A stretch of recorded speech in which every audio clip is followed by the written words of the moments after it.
A few days ago we had new information about the third season of Jujutsu Kaisen. Or well, that's what I'd like to say, but the truth is that the only thing we had at the Anime Expo panel was a short clip where we can see Yushi's voice actor recording a few lines for the third season.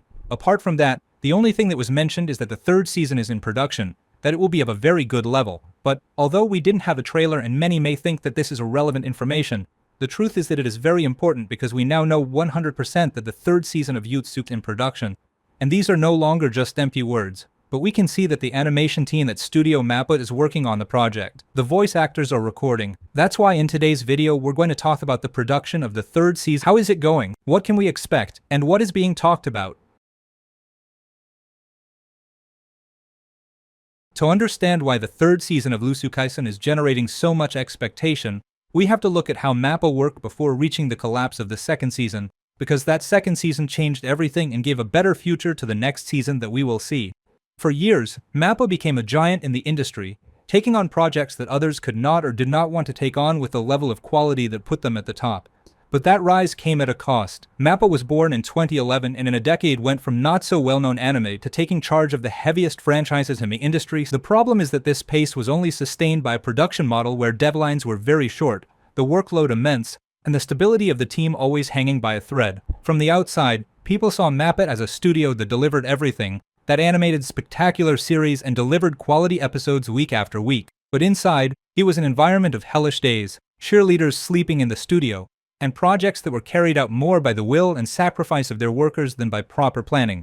A clear example was Attack on Titan. Mappa received the project with little pre-production time, while expectations were extremely high. Despite the limitations, they managed to release a season that worked, reinforcing that image of, so to speak, the miracle studio. The same happened with Jason Man. Mappa decided to produce it with its own resources to have creative control, and visually it was impressive. But once again, many tireless animators, directors on the edge, and a system that could not be sustained indefinitely came to light. And so we come to the second season of Jujutsu Kaisen, one of the most anticipated projects in the industry with the Shibuya arc at the center of it all. At the beginning, the animation and direction were solid, with director Goyo Sono bringing a risky vision and camera positions that gave each episode a lot of personality. But as the season progressed, the cracks began to show. Drops in quality, episodes that felt rushed, and rumors of a chaotic production. Animators commented on Twitter that they were delivering cuts days or hours before broadcast with no time for review and with corrections that were made at the last minute in order for the episode to air. The wear and tear on the team was evident. All this was happening while the audience demanded that each episode surpass the last, unaware that the production model that Mappa was working with was unsustainable for an arc as intense as Shibuya. The level of animation and direction that everyone wanted to see was achieved, but the working conditions gave much to talk about. The collapse of Mappa and Jujutsu is not an isolated case. It was the consequence of a system that had been strained for years, where each success was achieved at the cost of the physical and mental health of the workers. And although the second season delivered outstanding moments of animation, it became the symbol of a broken system, of an industry that demands impossible results under inhumane conditions. The internal version of the map, coupled with the public's discontent and the risk of losing key animators and directors, forced the studio to reflect. Thus was born the idea, so to speak, of a new map, a studio that would rethink production times, that would seek to better plan its projects, that would try to avoid the saturation of simultaneous work, and that would delegate more responsibilities so as not to place all the weight on the same people. Of course, this did not mean that overnight Map would become a paradise for animators. The anime industry in Japan continues to be hellish in terms of time and demands, and the production pace remains high. But after the second season of Jujutsu Kaisen, Map understood that if it wanted to remain relevant in the industry, it needed to adjust its production model to avoid another collapse. And this context is key to understanding the third season of Jujutsu Kaisen. The second season wasn't just another installment in the franchise.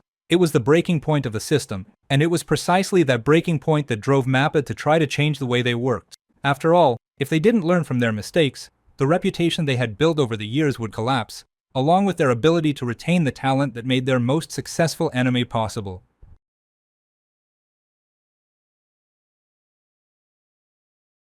After the chaos of the second season, the idea began to circulate that Mappa had learned from its mistakes and was on its way to transforming itself.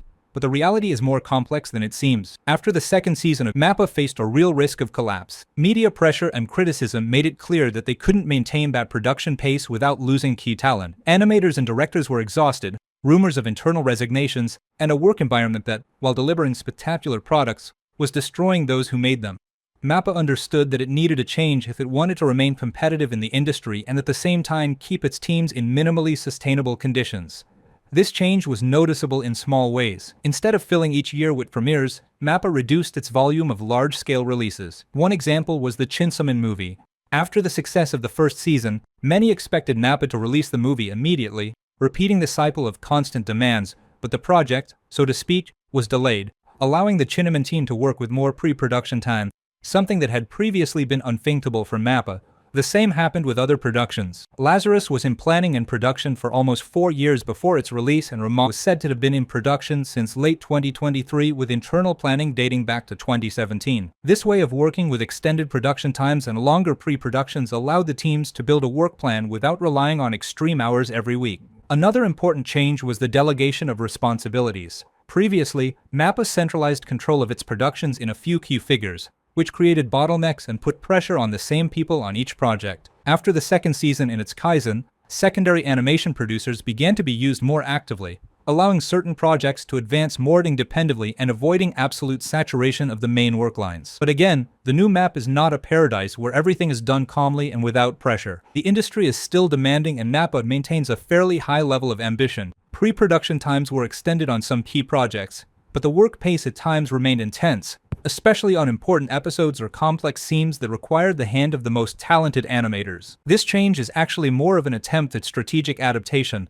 After all, Mappa cannot afford to lose high-level animators, and after the collapse of the second season, the reputation of the studio mattered quite a bit. Improving conditions, at least in its visible projects, helps retain talent and maintain a good public image, attracting new animators who want to work on high-profile projects without practically risking their lives. What is also important to understand is that these adjustments are not only a concern for the well-being of the staff, but are necessary for Mappa to remain relevant in an increasingly competitive market. With the Japanese animation industry facing an unchecked demand for content, but with time frames and budgets that do not keep up with this growth, studios that do not adapt run the risk of being left behind or imploding, as happened to Mappa. We are already seeing the results of these changes in recent productions. Lazarus was perceived as a project with a stable production, without the signs of chaos that characterized other projects. The same was said about Ton de Mesquil and Sensu, which may not have reached the magnitude of Jujutsu, but were produced more calmly and with more reasonable work schedules. In short, the new map is not a completely transformed studio, but one that understood that its previous model was not sustainable. Longer pre-production times, the delegation of responsibilities, and the prioritization of certain projects are steps towards a more stable system, but it remains to be seen whether these changes will be enough in the long term. With all this context, we come to the key point. What is happening with the third season of Jujutsu Kaisen? Did Mappa catch its mistakes? And is this season being produced under better conditions, or is it just marketing? Let's go with what is officially known and what is circulating. First, what is confirmed and official is that during the Anime Expo, a clip of Yushi Seu and Yenoki recording lines for the anime was shown, specifically of the scene from chapter 138 of the manga, where Yushi talks to Chozo. And this is no small thing. Until now, Nap had said that the third season of Jujutsu Kaisen was in production, but we had no real proof. This clip confirms that production is actively underway, that there are recordings, and that these are not empty words, as is often the case in the industry when production is announced without anything tangible. However, this clip also created a lot of confusion because some believe that the fact that dubbing is underway means that production is in its final phase. There were comments saying that anime dubbing begins when 60% of things are finished, and this is not true. In Western animation, it is true that dubbing is done with the animation finished or almost complete, but in anime it is the other way around. Dubbing is done with the animatic or animated storyboard. It is recorded once the script and layout are ready, but before finishing with the animation, so that the voices help polish expressions and synchronization. In short, the fact that they are recording now does not mean that they are in the final phase, but it does mean that production is active and in an intermediate phase. And now let's get to what is being talked about. Apparently, production of the third season of Jujutsu Kaisen began at the beginning of this year, which makes sense considering that the Chain movie is absorbing some of the Mappa team, but without generating the same internal overlap that happened with the first season and the second season of Jujutsu Kaisen. At that time, the animation team for both anime was practically the same, and the second season of Yuki-san was only able to focus when James Monin finished in December 2022, leaving him only 6 or 7 months before the broadcast. This lack of pre-production was one of the main factors in the chaos of the second season. Now things are different. Although the S's Shimo line, which is the production team that was in charge of Yususan and Jonaman at the same time, continues working on the Jinsan movie, Apparently Mappa transferred someone else as animation producer so that they could work on the third season of Yosono, who remains as director. This was indirectly confirmed by animators who mentioned his presence at the studio along with Tsuchigami and other top members during the production of the third season of Jujutsu Kaisen. The key difference is that now there is no single extreme placement, and when the entire production of the Joman film ends in a matter of months, Sehimo and his team will rejoin to reinforce the production of Jujutsu Kaisen. This allows Mappa to work with two simultaneous production lines without completely stalling, something they could not do in the past. Another key point is the pre-production time. All signs point to the third season of Jujutsu Kaisen not coming out until the second half of 2026, which will give the project over a year and a half of active pre-production, much longer than the roughly 6 months that the second season had.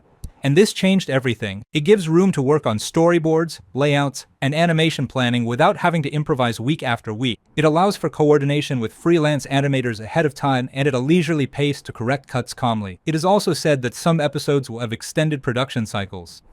Something that happened with episode 16 of the second season, which also went well because it was one of the first to be produced under different conditions before chaos engulfed the rest of the season. The map manages to replicate that model in several episodes of the third season. We could see episodes as legendary as episode 16. Another point that raises the hype is that during Anime Expo, the series labels commented that the season's battles will be tremendous, giving rise to anticipation about what Osono and the team are preparing in terms of combat choreography, direction, and animation. And as for new revelations, everything points to the first trailer for the third season being shown at Jan Festa, as happened with the second season. Jan Festa is one of the biggest anime events in Japan. It happens every December, and Mappa uses that stage to release their main trailers, so it's the most logical time for the first big public showing of the season. So, to recap, we have confirmed active production, with filming underway, an extended pre-production, and a more planned work structure. Yosono is director, with a new animation producer helping the overlap with Chainsaw Man under control, avoiding the chaos that happened in Season 2. Lots of anticipation for the animation and a likely trailer at Chan Festa. All signs point to Jujutsu Kaisen Season 3 being produced under much better conditions than Season 2. More time, less chaos, and a returning animation team to deliver a season that could surpass its predecessor. The new Mappa may not be perfect, but they're trying to adapt, and Jujutsu Kaisen Season 3 could become the best example of the new era. Of course, none of this means that problems can't arise during production, because the industry remains demanding and Mappa remains ambitious. But if everything goes according to plan, the third season of Jujutsu Kaisen could be one of the great anime of 2026, offering tremendous battles and animation on par with the Sacrificial Games art. In conclusion, the third season of Yuki-san is becoming one of Mappa's most ambitious projects, and everything points to it being produced under better conditions than its previous season. The collapse that the second season meant for Mappa was not in vain. It forced the studio to rethink its way of working, to extend its pre-production times, and to better divide the workloads to avoid repeating the same chaos. With Yosono at the helm, a team of top-level animators, and a schedule that allows each episode to be planned calmly, the third season has the potential to be one of the best in the entire franchise. But again, we must keep perspective. Mappa is still a demanding studio. The anime industry continues to operate under tight deadlines, and the pressure to maintain quality and relevance is not going away. But if this new map manages to balance quality with stability, and if this season goes as planned, we may see the best Jujutsu Kaisen possible.